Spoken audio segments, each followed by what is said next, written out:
Someone tells you something happened, you know it didn't. Not you remember it differently, not you saw it another way. They tell you, flatly, calmly, that the thing you clearly remember simply never took place. And here's the part that should scare you. I need you to sit with this for a second. The confidence in their voice is doing something to your brain right now that has nothing to do with truth.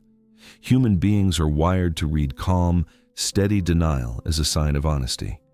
We watch for sweat, shaking hands, darting eyes, the classic signs of lying. When none of that shows up, your brain concludes the only other explanation. Maybe it's you. Maybe your memory is the broken part. That's not an accident. That's the mechanism gaslighting was built to exploit. By the end of this video, you'll know exactly what it's doing to your mind and, more importantly, the specific shift that makes it stop working on you permanently. Stay until the end. Because most people fight the wrong battle when they try to defend themselves from this. First, why your own brain betrays you here. Memory doesn't work like a video recording. It's reconstructive. Every time you recall something, your brain rebuilds it, and that rebuilding process can be nudged just slightly by outside pressure. A gaslighter doesn't need to be a genius to exploit this. They just need to deny something with enough calm certainty that your brain's lie detection system, built to catch nervousness, not confidence, comes up empty. And when it comes up empty, it defaults to doubting the version it has less invested confidence in, which, in the moment, is usually yours. And that's just the first layer. Once one memory gets successfully overwritten, something worse happens. Every future memory you have gets a quiet asterisk attached to it. Not, this is what happened, this is what I think happened, probably. You've been trained to distrust your own recall before you even get to use it. Mind you, this isn't weakness. This is what a functioning nervous system does when it's repeatedly told its own data is unreliable. It starts outsourcing the job of what's real to someone else. That's not a flaw in you. That's the exact outcome the tactic is designed to produce. Second, why your feelings become the next target. Once reality itself is destabilized, there's a second layer that's even more efficient. Your emotional reactions get redefined as the actual problem. You get hurt by something. Instead of any acknowledgement, you hear some version of, "You're too sensitive," or "You're overreacting." Notice what that sentence does. It doesn't address what happened. It relocates the entire conversation from their behavior to your reaction. I mean that literally. The subject changes without you ever agreeing to change it. And here's why it works so well. Almost nobody wants to be the too sensitive person. So the instinct is to prove you're not, which means minimizing your own reaction, swallowing it, laughing it off. Do that enough times, and you've trained yourself to stop bringing things up at all. Not because they stopped hurting, because raising them stopped feeling worth the cost. Quick question for you. Drop a comment. Has anyone in your life responded to something that upset you with "you're too sensitive" more than once? That's not a coincidence. That's a pattern worth naming. Keep watching, because the next part is where most people get stuck longest. Third, the move that isolates you without you noticing. This is the layer that turns a personal dynamic into something much harder to escape. At some point, the denial stops being just between the two of you. You start hearing things like, "Everyone thinks you're difficult," or "Even your own family says you're too much." Suddenly, it's not one person's opinion.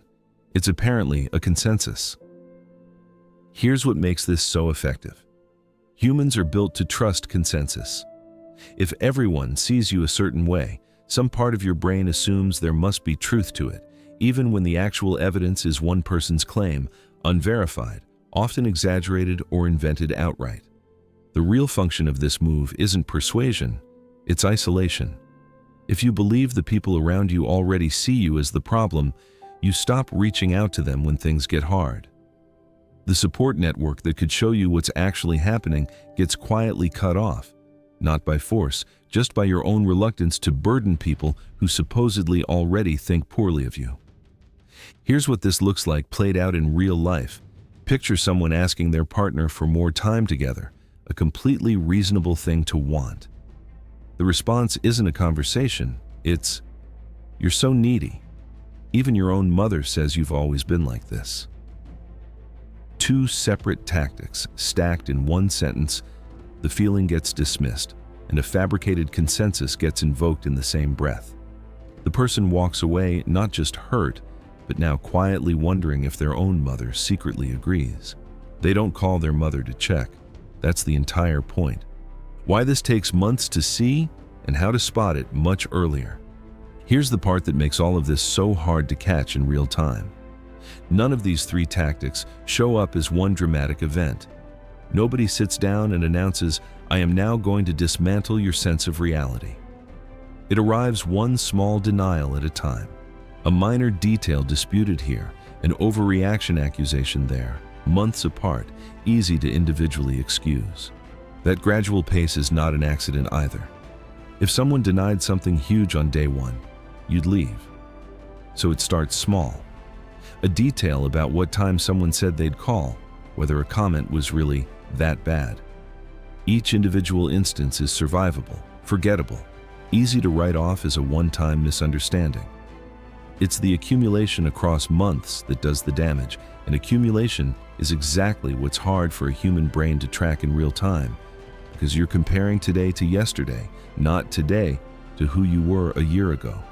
Here's the early warning signal most people miss. It's not the content of any single disagreement. It's a specific feeling, the sense that you've started rehearsing conversations in your head before having them. Drafting your side of an argument in advance, gathering evidence preemptively, bracing for a reaction before you've even brought something up. That instinct doesn't come out of nowhere. It comes from a track record, one your nervous system has been quietly keeping, even when your conscious mind hasn't added it up yet. If you noticed yourself doing that while watching this, rehearsing, bracing, pre-defending, that's not you being difficult. That's data. Your own mind flagged something long before you consciously did. Now, here's what actually stops this. Do this starting today, not confronting them with better arguments, not trying to win the factual debate in the moment. That's fighting on ground they already control, because the ground itself is what's being manipulated. Step 1. Build an external record, not out of paranoia, out of self-protection. Write down what was actually said right after it happens, in your own words, time-stamped, not to win an argument later, to have something steadier than memory under pressure to check against. Step 2. When you hear "everyone thinks X," go directly to the source. Ask the specific person named. 9 times out of 10, they either said nothing like that or said something mild that got wildly inflated.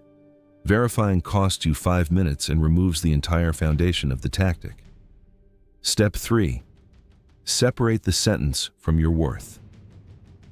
When someone says, "You're too sensitive," that sentence is information about their tactics, not a verdict on your character. Practice hearing it that way, deliberately, every single time, until it stops landing as an accusation and starts registering as a red flag. Do not wait for the next incident to start doing this. The next time someone denies something you're certain of, that's the moment to start the record, not after the 20th time, once your own confidence is already worn down.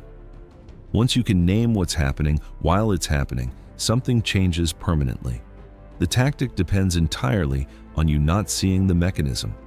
The moment you see it, calmly, without needing to win the argument in that exact conversation, it stops working the way it used to. Your memory was never the broken part. Their confidence was never proof of anything. The moment you stop needing them to validate what you already know, that's the moment none of this can touch you again.